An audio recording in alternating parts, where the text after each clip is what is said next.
Unit President kan National People's Party hak Jylla Walongru MP uba WR Kharlukhi Maham ya ke Seng United Democratic Party bahkan Husiar Haba ajingkren hakiransan Ialap Ilekshon.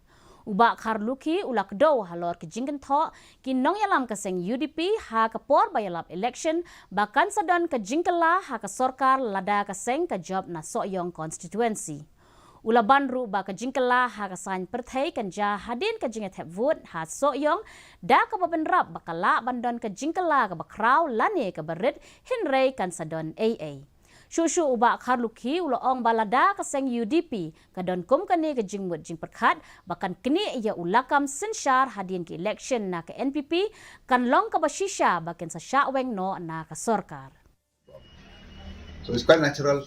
The reaction will be that, well, if you want to change our government, you better take care, well, unless you'll be dropped from the government. So this is the thing. Do you see things will change after Seng polls? I don't know yet, but I think something is going to happen after Soyang, whatever way. Maybe a big change or a small change, but something is going to happen. If the UDP is having that mentality after the election, they're going to, to take the government away from us. It's quite natural that he will throw them out if they didn't succeed, because last time they tried it, but they could not succeed.